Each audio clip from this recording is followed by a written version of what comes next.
आप सभी को मेरा नमस्कार।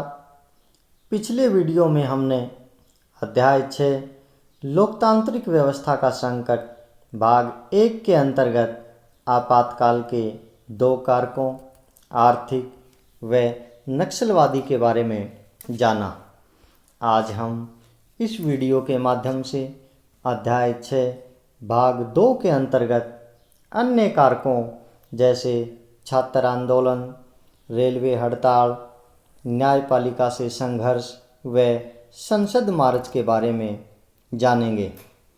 फिलहाल आप इस वीडियो को ध्यानपूर्वक सुनिए व समझिए।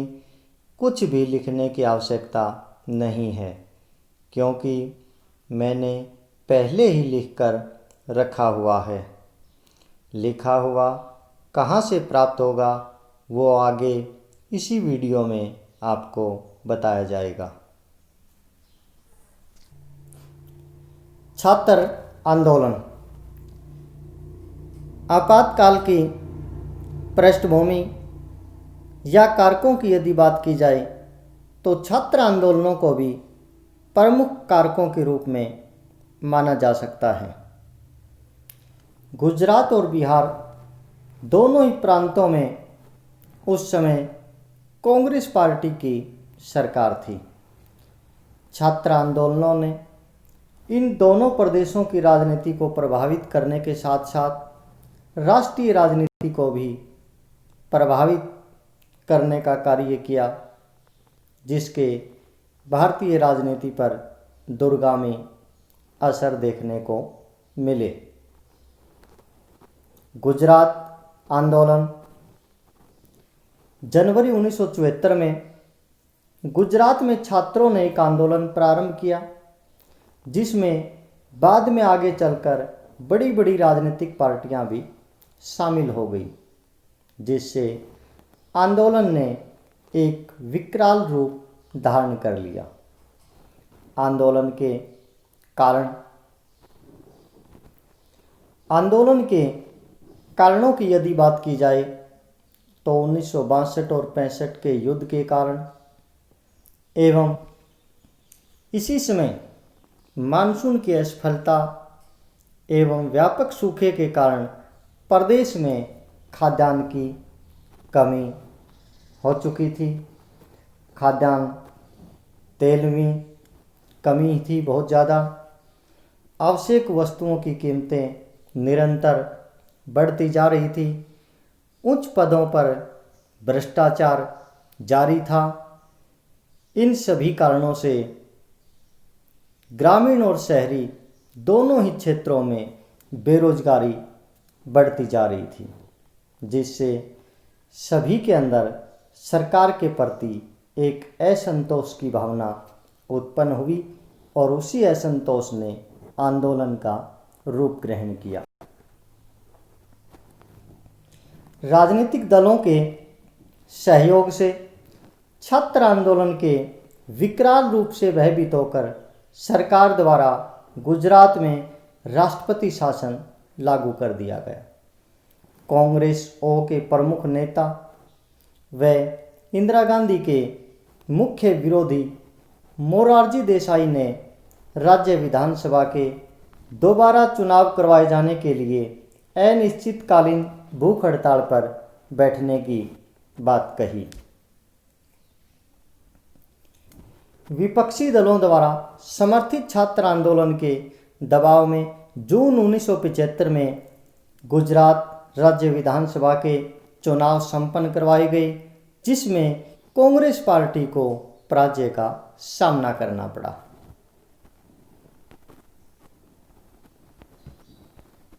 बिहार आंदोलन। जिस प्रकार से गुजरात के अंदर आंदोलन हुआ, उसी प्रकार से बिहार के अंदर भी आंदोलन हुआ। मार्च 1974 में बिहार में छात्रों ने एक आंदोलन प्रारंभ किया, जिसमें आगे चलकर बड़ी बड़ी राजनीतिक पार्टियों ने भी अपनी भागीदारी निभाई।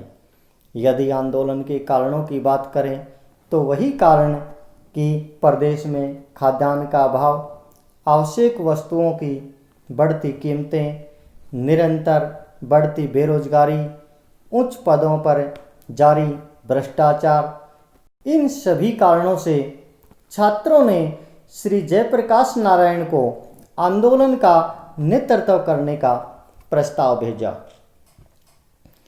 जयप्रकाश नारायण जी उस समय सक्रिय राजनीति से संन्यास लेकर सामाजिक कार्यों में लगे हुए थे।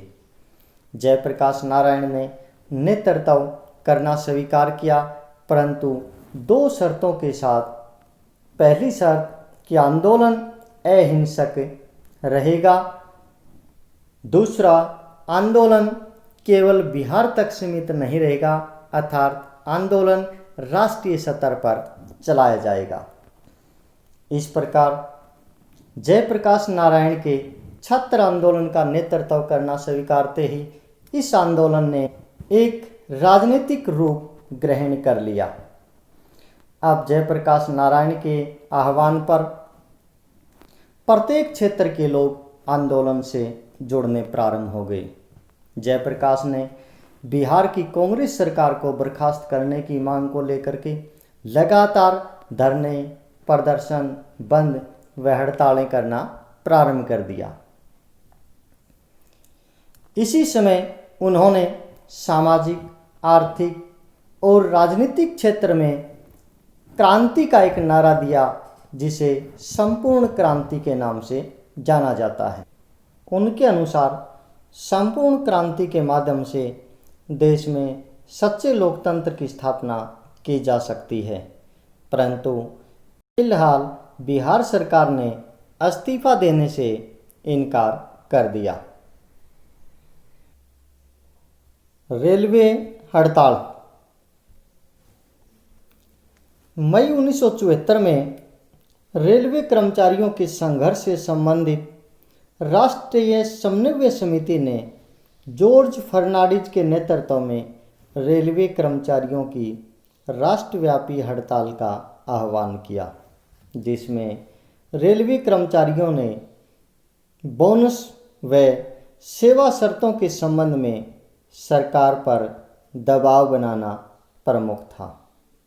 सरकार ने आवश्यक सेवाओं में लगे कर्मचारियों की हड़ताल कहकर इसे असंवैधानिक करार दिया व मांगे मानने से इनकार कर दिया।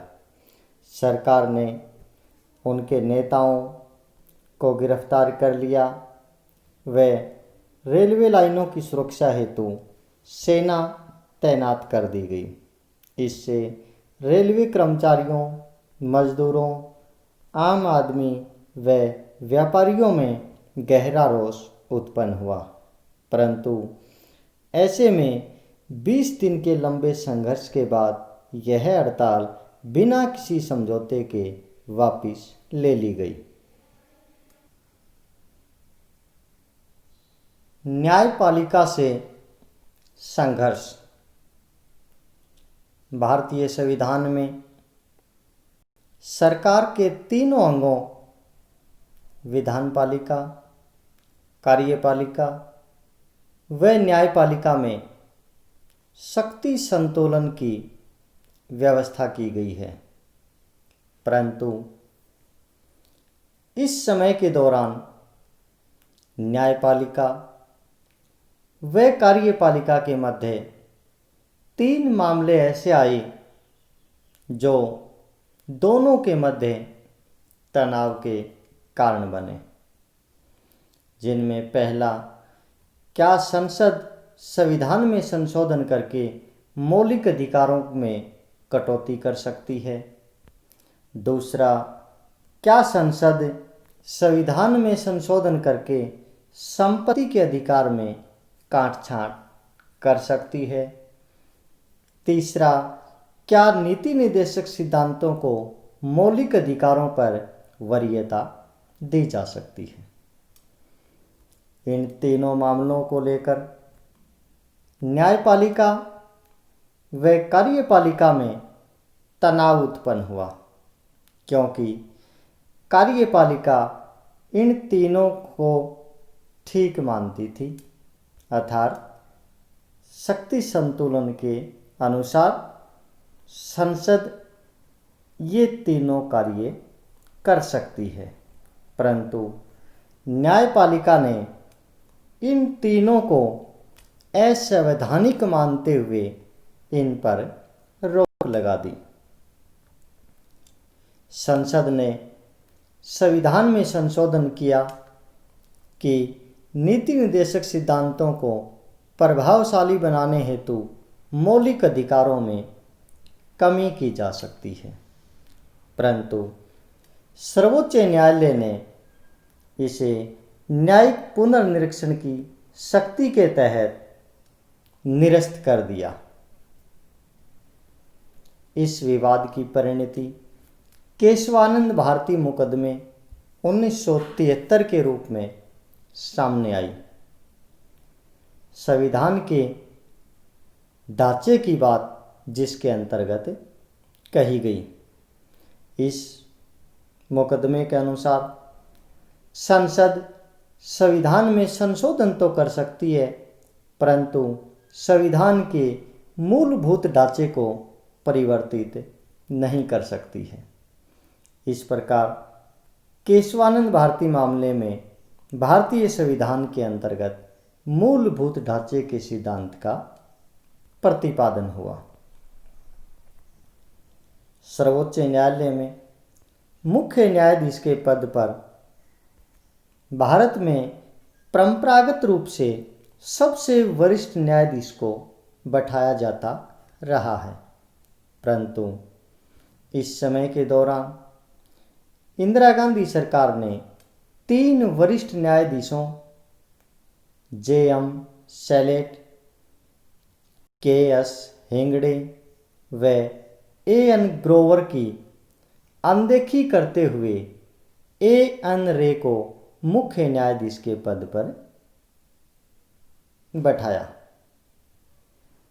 जिससे नाराज होकर तीनों न्यायाधीशों ने अपने इस्तीफे राष्ट्रपति महोदय को सौंप दिए, जो इससे भारत में प्रतिबद्ध न्यायपालिका और प्रतिबद्ध नौकरशाही की अवधारणा का भी जन्म हुआ।